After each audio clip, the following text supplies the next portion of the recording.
Welcome back to Ibu Fashion and Style. In today's class, we're going to learn how to make this beautiful structured hack. It's very simple to make. You can tack it anyhow to form whatever design that you want. So I'm going to be taking us through how to cut and sew this and also drip on it.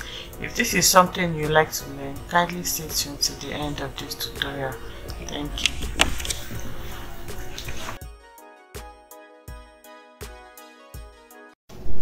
Okay, so for the structure, what you need is the measurement from the front, from wherever you want it to start in front to your shoulder and then to the back.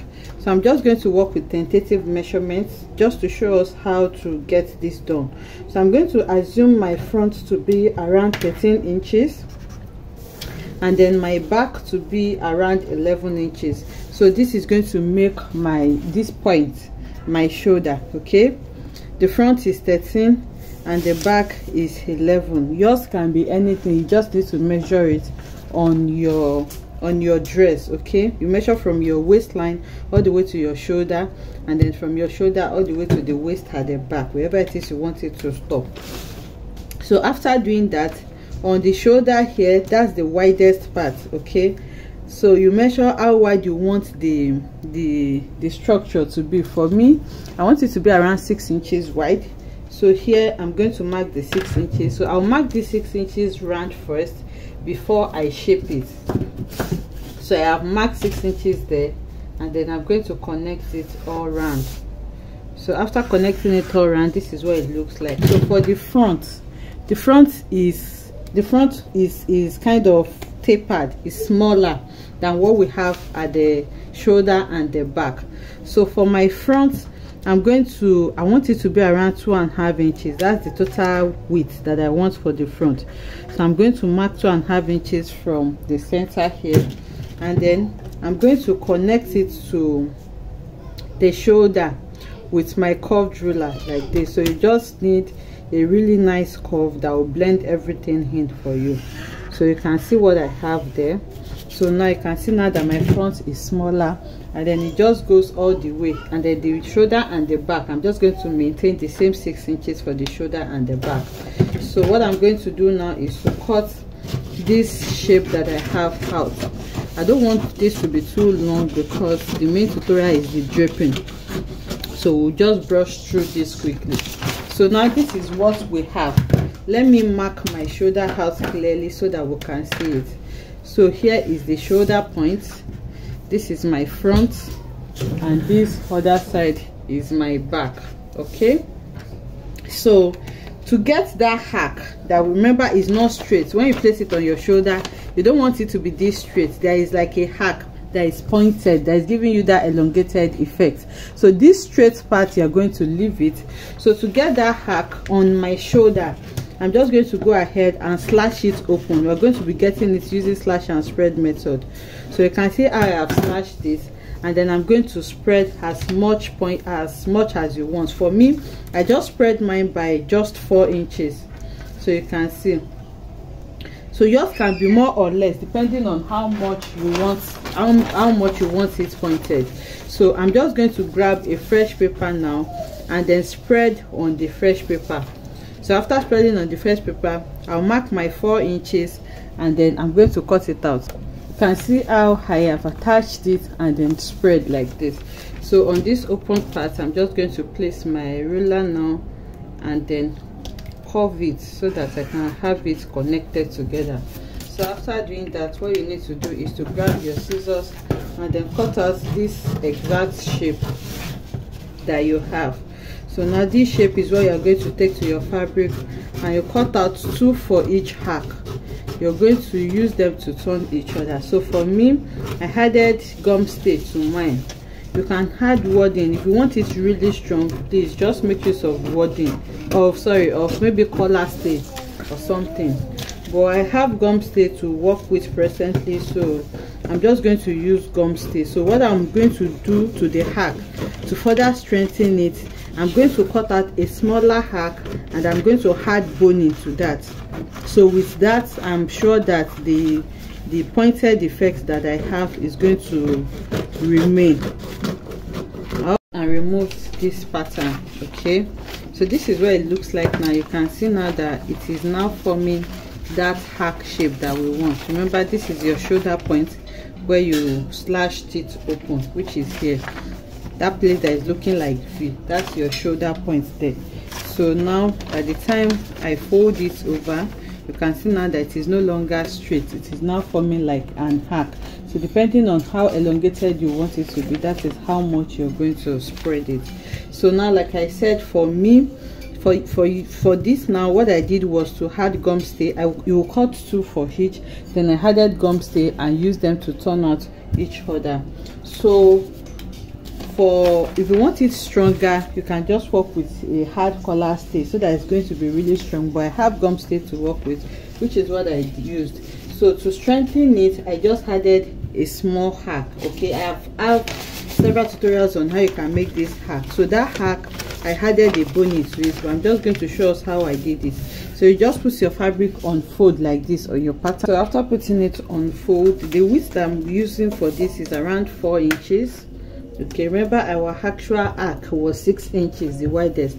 So this is around 4 inches, and then the length is around 7.5 inches. So to create this small hack, what I did was to come down by around 2 to 2.5 inches here from the upper part, and then with my curved ruler I connected it to this hack. Like I said, I have a tutorial on this already. I don't want this to be so long, so I did this, and then from there again I connected to the hem. So this hack now was what I added boning to, so that I can have something stronger. Please use a better cup. I'm just going to use my free hand to do this. So I want it to be wider than this, so you can see what I have there. So after connecting it now, I grabbed my scissors, and then I'll cut out this shape. So for each of your structure as well, you cut 2, one for lining and one for main fabric. So this is what it looks like. By the time you place it on the shoulder, it's going to be standing and pointed. So after cutting it, I added interfacing to this gum stay as well. Then I sew in my boning on the hem.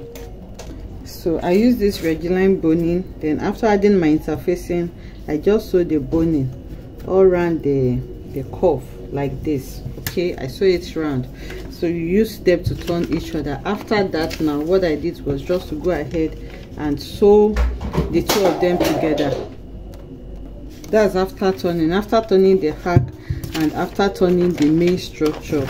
I just sew them on each other like this. So now I'll do all of that and then bring you back to show us how to drape it. So this is quite simple, and the draping is long, and I don't want this video to be so long. That was why I just showed us how I did the structure. Now I'm going to turn everything, I'm going to sew it together, and then I'm going to bring it back to show us how to drape on it. Start sewing in the hack. Okay, this is what it looks like. I have sewn them together. You can see how beautiful it is looking. I went ahead to sew this together. So I went ahead to sew the pattern together, and then I turned and ironed it. So you can see I added interfacing to both the lining and main fabric. You can use any strong interfacing that you have. And after doing that, I sew in the hack. Okay, so this hack has a boning at the hem. So this is just to provide support so that I can have that pointed standing sleeve that I want. So this has a boning, and then I just sew it from the midpoint to the front and also to the back. So by the time I fold it, you can see how pointed and sharp it is looking right there. So now the next thing I'm going to do now is to go ahead and drape this. You can drape this on the mannequin, but I'm going to be draping it on my flat surface, which is my table, and then I'm draping this Duchess fabric on it. So I'll start draping from here, okay, all the way to the midpoint. I'm going to break it on the midpoint because before I take it to the back, you can see that it is not straight. So that is why I need to break it there so that I can create that stability that I need there. So you will need your structure like this. You will need the fabric that you're going to use for draping, and you're also going to need your pin to hold your drapes together before you tack it or glue it. So basically this is what I'm doing. When you're draping, especially if your fabric is not stretched on other side aside from the bias, this stretch both ways, but it stretches more on bias, so you can see. So I'm just going to start to drape it on bias like this so that it can give me that stretch that I need. So for the first drape, what I'm doing is folding in my pattern like this. So I'm going to fold this in like this, you can see, and then I'm going to lay it on it, leaving excess here. So after laying it, I'll just pin it where necessary, just to hold down the pleats that I have made. So I have pinned down the first drape, you can see. So after pinning it down like this, the next thing now is to take the next drape towards whatever side you want it to follow, you can see. So you're going to pin that down as well. So it is very simple. So after draping this as well, I'll go ahead and grab my pins and then hold them down at strategic points. Now you can see that we are draping this on our structure that we already made. And like I said, you can do this on the mannequin. A lot of people don't have mannequins, so that's why I'm just showing us how we can do it on flat pattern, so that we know that it is possible to do it as well. So after draping here, I can see that it is not looking nice, so I'll just remove this and then retake the pleats from here so that I can have exactly what I want. Okay, so once you are okay with what you have there, you go ahead and pin them down. So this is how I am going to keep draping. Remember that the side is not uniform, okay? It's kind of smaller here, and then it becomes bigger as we go up. So for the narrow part, I'm going to have just 3 pleats. So this is the last plait that I'm going to be taking here. So after these 3 pleats that I'm taking here, as I go upwards, when it becomes broader, my pleat is no longer going to get to the hem, which is here. Now I'll start taking the pleat from around here. So you can see this third pleat now is going to go up. So from here now, the pleat is going to be taken from here. So you can see, I hope we can, okay, so you can see that it is getting wider here. So now this pleat, now I'm taking it from here and pinning it down. I'm no longer taking from the hem, and then I'll take upwards. So once you go high, go upward, and what you have here is wider. You can see this is the width that we have here. I can feel it with my hand, and this is the width that we have here. So when you're taking the next pleat as well, it's not going to start from here again, it's simply going to start from here. So that's how I'm going to place it. So I'll place everything up to this midpoint, and then I'm going to bring it back for us to see how we are going to extend it to the back. So I'm done draping the front now, you can see. So I have 3 pleats from the beginning. When it got here, you can see it increased to 4. It stopped here. As I go higher, it increased to 1, 2, 3, 4, 5. So if you have something wider as well, that is how you keep increasing your pleats. So this is what it looks like now. So this is the shoulder area, which is the center point between the front and back. So I still have all of this fabric to drape on the back. So to drape it, I'm going to just follow what I have coming from here. On this part again, I'm going to fold it into 2, but now because of the curve that I have here, remember this shape is curved, it is not straight. I will not be able to take it down straight, okay? So at the shoulder area here, I'm going to try to tuck it like this, so that I will just try to imitate what you have here. So you just have a little more fabric here, which I'm going to be pleating just like this. So you can see now that instead of going straight, if I'm going straight, it's going to go like this, and all of this part is still going to be opened. So in order for me to curve like this as well, I'll just simply follow the curved line like this, and then after bending it like this, you can see that I will easily cover it just like this. So what I'm going to do now is to go ahead now and pin what I have here towards the back as well. So this is the first place. I'll go ahead and continue placing it. just like this, and I'll pleat to the hem of the first one. So after pleating it, the next thing is to go and take the second pleat, following the pleat that you have coming from the front. So you can even bring it up like this. Once you bring everything together, you can see that the drapes are already coming out themselves.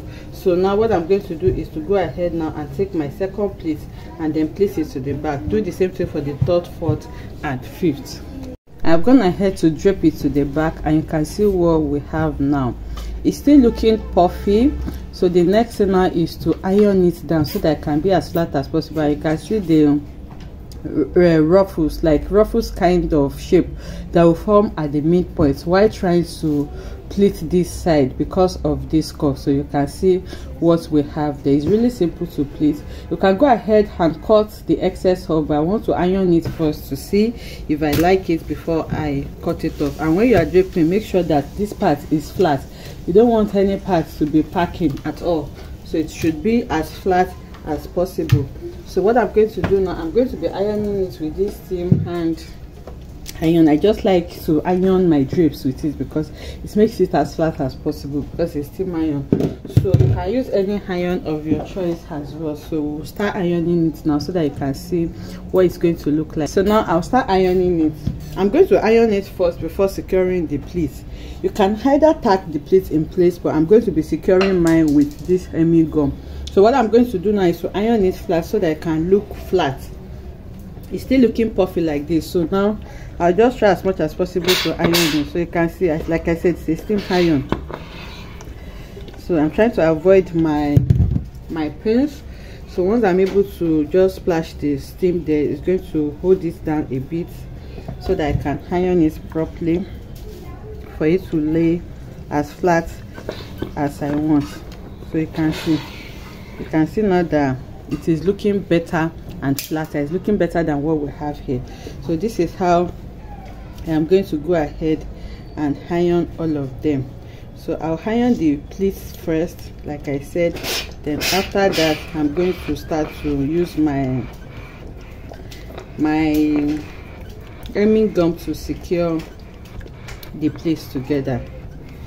So after ironing it, I'm going to reduce the pins that I have. So here now, I'm just going to hold the three of them with one pin, since they are now looking flatter and better. So I'm holding them with just one single pin so that they can be in place. So all the pins that I have here as well, I'm going to reduce it and then just use one pleat. So I'll keep ironing it like this. So I'm at the back now, and you can see that ironing it is just, you can see this part that was puffy before. Once you iron it, it's just going to make everything become flat for you.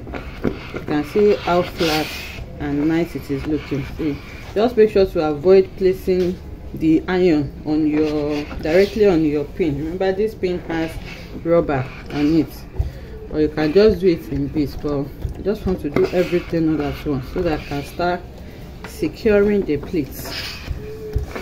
So now that they are looking flatter, I will go ahead. You can just go ahead and trim off the excess that you have here first, or you can glue the pleats together first before you do that. So like I said, I'm using my hemming gum for that.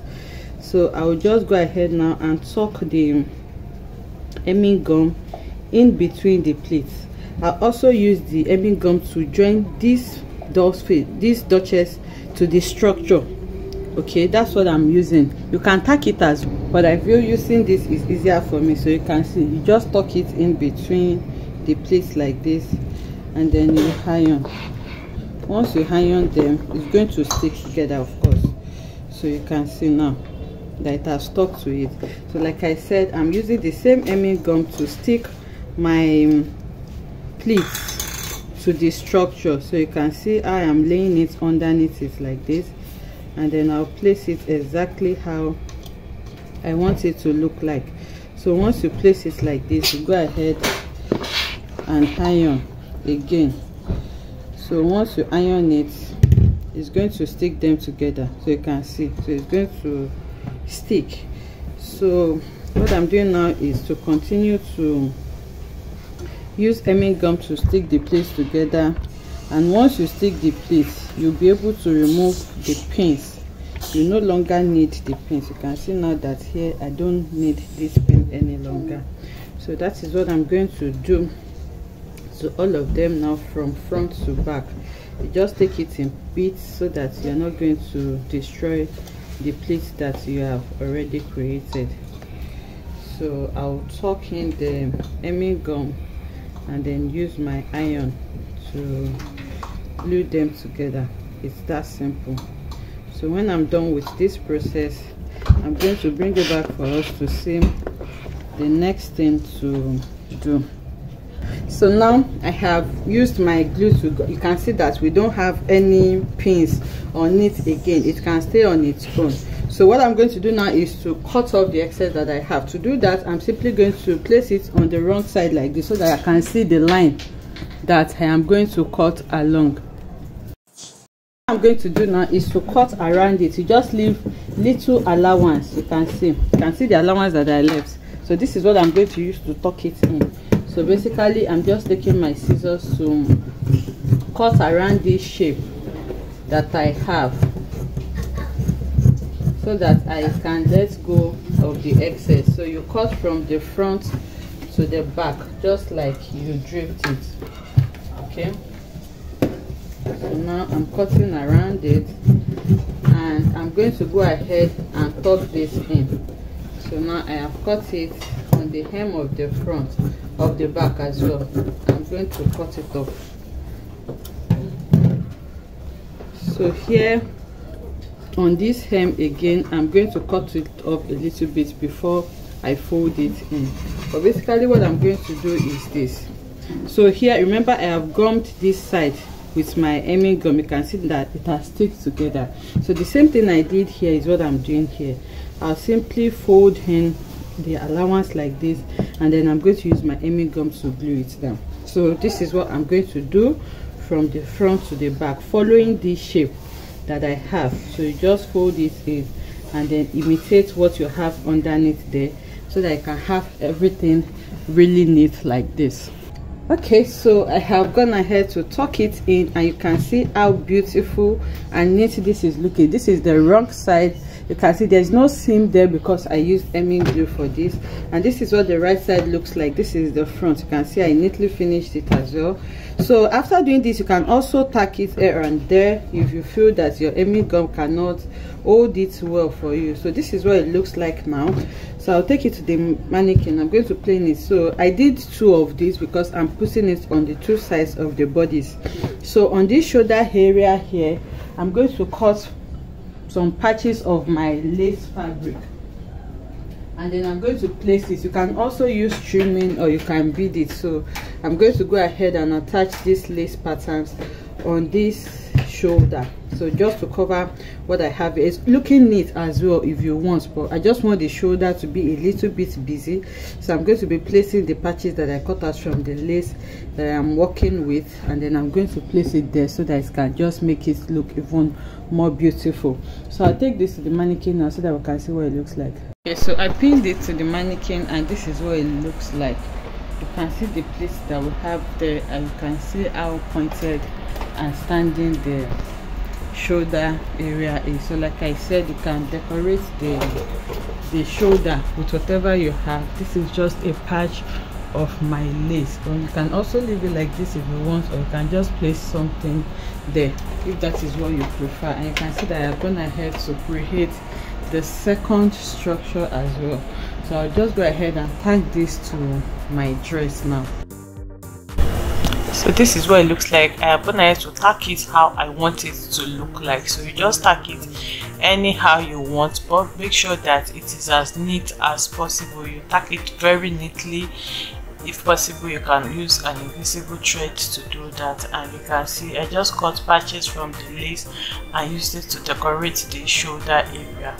I'll see you in the next one.